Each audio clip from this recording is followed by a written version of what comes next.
नमस्कार दोस्तों, स्वागत है आप सभी का यूपीएससी सीएससी प्री 2023 कल की डेट में कैट में होने वाली सुनवाई जिसमें कि सीसेट कट ऑफ कम करने की मांग को लेकर यूपीएससी ने क्या जवाब दिया है और यहाँ पर क्या अभ्यर्थियों के हित में फैसला आ सकता है। जो याचिका करता है क्या उनकी जीत होगी, इसके विषय में बात करेंगे और विस्तृत यहाँ पर आपको बताया जाएगा। कल कैट में जो सुनवाई हुई यूपीएससी ने उसमें जो जवाब लगाया है उस जवाब को आप लोग सुने कि क्या जवाब लगाया गया है और जवाब सुनने के बाद आप लोग खुद कमेंट करके बता सकते हैं कि क्या कुछ हो सकता है आगे भविष्य में।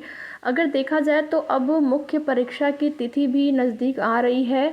अगर जल्द से जल्द फैसला नहीं होता है और कट ऑफ कम करने की जो अभ्यर्थियों की मांग है अगर वो पूरी नहीं होती है या फिर अगर पूरी नहीं होती है तो ये तो अभ्यर्थियों के साथ नाइंसाफ़ी होगी। और अगर पूरी हो जाती है मांग तब भी जब देर में निर्णय आएगा तो फिर वही है कि अभ्यर्थी अपनी मुख्य परीक्षा की तैयारी भी नहीं कर पाएंगे। तो यही सबसे बड़ी समस्या है कि जल्द से जल्द जो भी निर्णय हो, कैट का जो भी निर्णय हो, अगर जल्द से जल्द आ जाए तो फिर मामला जल्द से जल्द निस्तारित होने के बाद जो अभ्यर्थी उस कट ऑफ में आएंगे और वो अभ्यर्थी अपनी मुख्य परीक्षा की तैयारी भी कर पाएंगे। नहीं तो लेट में अगर निर्णय आएगा तो फिर वही होगा कि अभ्यर्थी अपनी तैयारी नहीं कर पाएंगे। तो यूपीएससी के जवाब के विषय में यहाँ पर चर्चा करने वाले हैं, जिसमें कि यहाँ पर यूपीएससी ने 10 से अधिक केस का उदाहरण दिया है। जो जवाब यूपीएससी ने लगाया कल की डेट में कैट में, उसमें 10 से भी अधिक केस का उदाहरण यूपीएससी ने दिया है, जिसमें कि यहाँ पर बात करेंगे। सबसे पहले कट ऑफ को लेकर जो कट ऑफ कम करने की मांग है, तो यूपीएससी का यही कहना है कि यदि कट ऑफ में बदलाव होता है, यानी कि सब मिलाकर देखेंगे, यूपीएससी कट ऑफ में बदलाव नहीं करना चाहता है। यूपीएससी का कहना है कि यदि कट ऑफ में बदलाव होता है तो कट ऑफ में जो छात्र आए हुए हैं, पहले से जो छात्र सेलेक्टेड हैं, 14,000 प्लस कैंडिडेट्स हैं जो कि मुख्य परीक्षा के लिए चयनित हुए हैं, वे भी प्रभावित होंगे, ऐसा कहना है यूपीएससी का।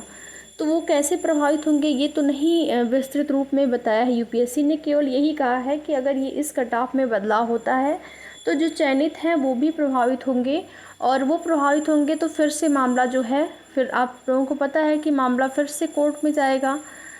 इसके बाद यूपीएससी ने और क्या जवाब लगाया। यूपीएससी ने ये जवाब दिया है कि सिलेबस से हटकर कुछ भी नहीं आया था।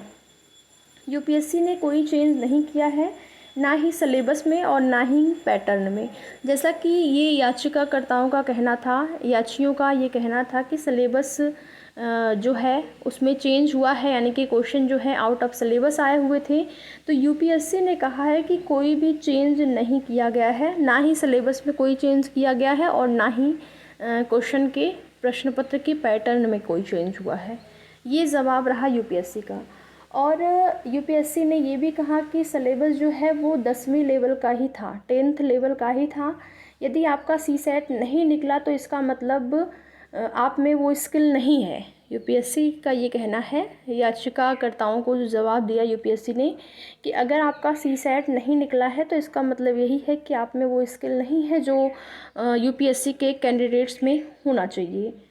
उनका यही कहना है कि 10वीं लेवल का था, जबकि अभ्यर्थियों का ये कहना है कि प्रश्न जो है वो 11वीं 12वीं के एनसीईआरटी से भी उठाए गए थे। तो यूपीएससी ने इस प्रकार से इस बात का जवाब दिया है। और भी यूपीएससी ने कई केस का उदाहरण दिया और सुप्रीम कोर्ट के कई जजमेंट का वहाँ पर जिक्र किया, दलील दी सुप्रीम कोर्ट के कई केस का जो पहले हुए थे यूपीएससी मामले में। तो इन सब चीज़ों को देखते हुए यहाँ पर यही है कि यूपीएससी पूरा कोशिश कर रहा है कि जो जिस तरीके से है उसी प्रकार से हो। और अगर देखा जाए तो ये यूपीएससी की मनमानी ही है। और ये तो आप लोगों को भी पता है कि यूपीएससी ने या जो भी सुनवाई के दौरान चीज़ें हुई थी कि केवल जो याचिका करता है उन्हीं को बताया गया था, केवल 16 लोग हैं, 16 लोग जो हैं उनके आधार पर निर्णय नहीं लिया जा सकता है। ये भी कहा गया था। तो कुछ अभ्यर्थियों के एग्ज़ाम क्वालिफाई न करने का कारण इस तरह के पिटिशन्स को इंटरफेयर नहीं करना चाहिए। यदि ऐसा किया जाता है तो फ्यूचर में ऐसे ही पिटिशन्स की जो है बाढ़ आ जाएगी, ऐसा कहना है यूपीएससी का। कि कुछ अभ्यर्थी अगर एग्ज़ाम क्वालिफाई ना कर पा रहे हैं तो फिर ये नहीं है कि उसके बाद याचिका डाल दी जाए और उसके बाद याचिकाकर्ताओं की जीत हो। कुछ अभ्यर्थियों के मामले में आप सभी को पता है, जैसा कि यहाँ पर यूपीएससी ने पहले ही कहा था कि केवल 16 अभ्यर्थी हैं। तो देखिए, याचिकाकर्ताओं की अगर बात करें, संख्या में भले ही 16 हैं अभ्यर्थी, लेकिन लाखों की संख्या में अभ्यर्थी हैं जो कि विरोध कर रहे हैं सीसेट कट ऑफ का, और syllabus out of syllabus question आए हुए थे, इसका विरोध किया जा रहा है। तो यूपीएससी ने केवल यही कहा है इस चीज़ को लेकर कि कुछ कैंडिडेट्स ही हैं जो कि इसका विरोध कर रहे हैं, और कुछ कैंडिडेट्स के कहने पर इसमें बदलाव नहीं होगा। और यूपीएससी ने ये भी जवाब दिया कि ये केस जो है वो टोटल कल्पना पर आधारित है।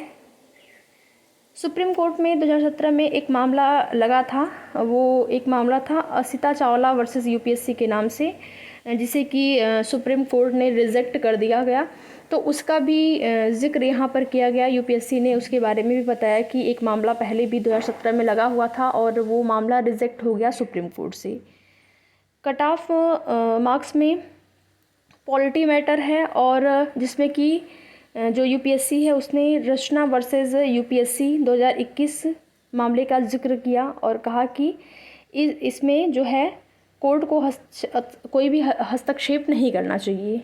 ये सारी चीज़ें इस प्रकार से यूपीएससी ने कैट में जवाब लगाया है। तो अगर सारे जवाब को देखा जाए, जो जवाब लगाया गया है, तो उस हिसाब से यही लगता है कि यूपीएससी अब कोई बदलाव नहीं करने वाला है। और अगर बदलाव नहीं किया जाता है तो फिर कहीं ना कहीं फिर अभ्यर्थियों के हित में फैसला नहीं होगा। और यूपीएससी ने ये भी कहा कि 2019 में कैट में कट ऑफ को कम किया गया था।